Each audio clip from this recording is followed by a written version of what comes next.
CBSE 12th ஃபிசிக்ஸ்லேருந்து electric charges and field கான்செப்ட்லேருந்து previous year questions சம்மு டிஸ்கஸ் பண்ணலாம் பாருங்கள், சால்வ் பண்ணலாம் பாருங்கள்.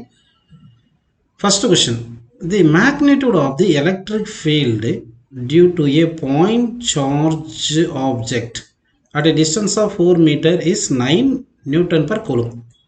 From the same charged object, the electric field of magnitude 16 Newton per coulomb will be at a distance of கேட்டிருக்காங்க.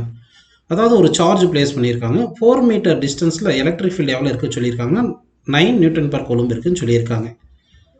அப்போது certain டிஸ்டன்ஸில் 16 நியூட்டன் பர் கூலும் இருக்கும் இல்லையா, அந்த டிஸ்டன்ஸை கேட்டிருக்காங்க. இப்போ நம்ம ஒரு பாயிண்ட் சார்ஜ் வச்சுருந்தோம்னா, இந்த பாயிண்ட் சார்ஜ்னால ஆர் டிஸ்டன்ஸில் ஃபீல்டுக்கு என்ன ஃபார்முலா பார்த்தீங்கன்னா E = KQ by R ஸ்கொயர்னு எடுத்துக்கலாம். இங்கே KQ வந்து கான்ஸ்டன்ட், அப்போ E inversely proportional to R square வருது. அப்போ E inversely proportional to R square எடுத்தீங்கன்னா E1 by E2 is equal to R2 by R1 whole ஸ்கொயர்னு போட்டுக்கலாம். ஓகேங்களா? சரி, அப்படின்னா வந்து இந்த E1 எவ்வளோ கொடுத்துருக்காங்க, 9. ஓகேங்களா? E1 9, R1 வந்து 4, E2 வந்து எவ்வளோ 16, R2 கேட்குறாங்க. அப்போ வந்து R2 by R1 whole square தானே நம்ம கண்டுபிடிச்சிருக்கோம். இதை ரூட் எடுத்துட்டிங்கன்னா ஸ்கொயரும் ஸ்கொயர் ரூட் கேன்சல் ஆகிட்டு E1 by E2 கிடைக்கும். சரிங்களா? இப்போது E1 எவ்வளோ கொடுத்துருக்காங்க பாருங்கள், E1 எவ்வளோ வந்திருக்கு 9. ஓகேங்களா? R2 தான் நம்ம கண்டுபிடிக்கணும், R1 வந்து 4 கொடுத்துட்டாங்க. ஈக்குவல் E1 வந்து 9 இருக்குது, E2 வந்து 16 இருக்குது. இது ரூட் எடுத்துக்கணும். ரூட் ஆஃப் 9 வந்து 3, ரூட் ஆஃப் 16 வந்து 4. அப்படின்னா என்ன வரும்னு சொல்லுங்கள், R2 by 4 is equal to 3 by 4 போட்டோம்னா 4 4 கேன்சல். ஸோ R2 = 3 மீட்டர்னு கிடச்சிருது. So R2 = 3 metre is the correct ஆன்சர்னு நம்ம தேர்ட் ஆப்ஷன் கரெக்டுன்னு எடுத்துக்கலாம்ப்பா. அடுத்த கொஸ்டின் போகலாம் பாருங்கள்.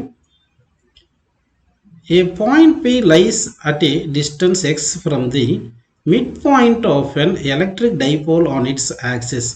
The electric potential at a point P is proportional to கேட்குறாங்க. இப்போது ஒரு negative charge positive charge separated by some distance இருந்துச்சுன்னா அது டைபோல் சொல்லிடுறோம். மிட் பாயிண்ட்லேருந்து எக்ஸ் டிஸ்டன்ஸில் ஒரு பாயிண்ட் P எடுக்கிறேன். இந்த x position vector makes angle theta with dipole moment எடுத்துக்கலாம். இதுக்கு வந்து நமக்கு எலக்ட்ரிக் பொட்டன்ஷியலுக்கு என்ன ஃபார்முலா பார்த்தீங்கன்னா 1/4 pi epsilon naught dipole moment into cos theta divide by x ஸ்கொயர்ப்பா. அப்படின்னா potential varies inversely proportional to x ஸ்கொயர்னு வரணும். So inversely proportional x square வந்து ஃபர்ஸ்ட் ஆப்ஷன் கரெக்ட்.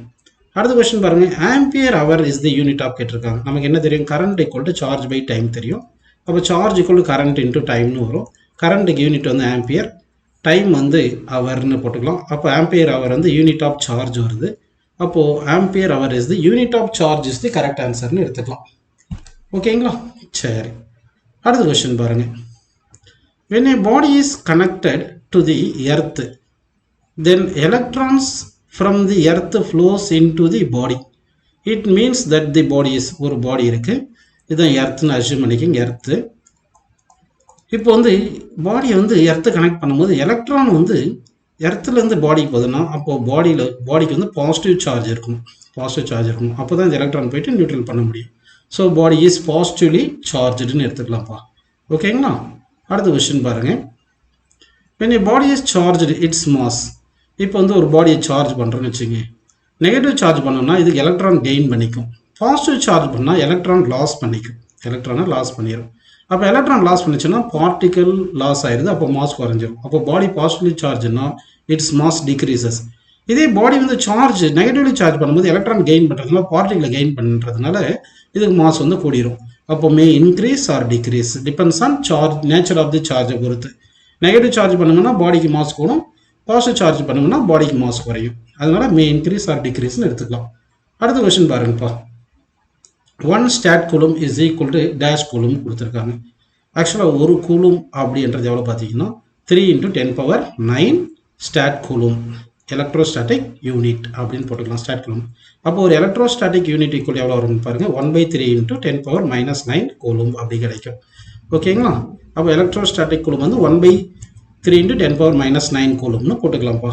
அடுத்த கொஸ்டின் பாருங்கள்.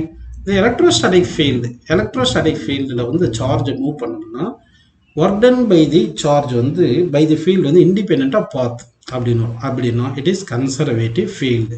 எலக்ட்ரோஸ்டாட்டிக் ஃபீல்டு வந்து கன்சர்வேட்டிவ் ஃபீல்டுன்னு எடுத்துக்கணும் ஆன்சரில். அடுத்த கொஸ்டின் பாருங்கள்.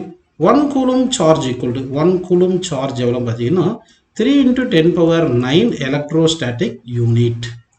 1 coulomb charge எவ்வளவு பாருங்க 1 coulomb charge வந்து 3 into 10 power 9 electrostatic unit அப்படின்னு எடுத்துக்கிறோம் ஓகேங்களா அடுத்த क्वेश्चन பாருங்க the specific charge of an electron specific charge of electron னா charge by mass charge வந்து 1.6 into 10 power minus 19 சரிங்களா mass வந்து எவ்வளவு பாருங்க 9.1 into 10 power minus 31 இதை சிம்பிளை பண்ணீங்கன்னா உங்களுக்கு என்ன கிடைக்கும்னா approximately அதாவது 1.78 அப்படின்னு வரும் into 10 power minus 11 coulomb per kilogram வரும் இது நம்ம approximately என்ன எழுதிக்கலாம் 1.8 into 10 power minus 11 coulomb per kilogram போட்டுக்கலாம்ப்பா so வந்து ஃபர்ஸ்ட் ஆப்ஷன் கரெக்ட்ப்பா அடுத்த क्वेश्चन பாருங்க two charged spheres separated by a distance d exert some force F on each other. If they are immersed in a liquid of dielectric constant 4, then what is the force exerted if all other conditions are same சொல்லியிருக்காங்க ஆக்சுவலா force என்ன formula 1 by 4 pi epsilon naught q1 q2 by r square இது vacuumக்குப்பா மீடியம்க்கு என்ன எடுத்துக்கலாம் 1 by k into 1 by 4 pi epsilon naught into q1 q2 by r square வரும் அதாவது 1 by 4 pi epsilon naught q1 q2 by r square வரும் அப்போ இது மொத்தமே சேர்ந்து force in vacuum போட்டுக்கலாம் கரெக்டா அப்படின்னா force in medium equal to என்ன வருது சொல்லுங்க force in vacuum by k வருதா force in vacuum தான் f சொல்லிட்டாங்க k தான் 4 ன்னு சொல்லிட்டாங்க அப்போ in mediumல வைக்கும்போது force வந்து என்ன ஆயிரும் 1 by 4 times அப்படின்னு வந்துருதுப்பா ஸோ இப்போ வந்து சார்ஜஸ் டிஸ்டன்ஸ் எல்லாம் மாற்றாமல் இருந்துச்சுன்னா ஃபோர்ஸ் வந்து மீடியம்லேருந்து 1 by k times of vacuum அப்படின்னு வந்துடும் ஓகேங்களா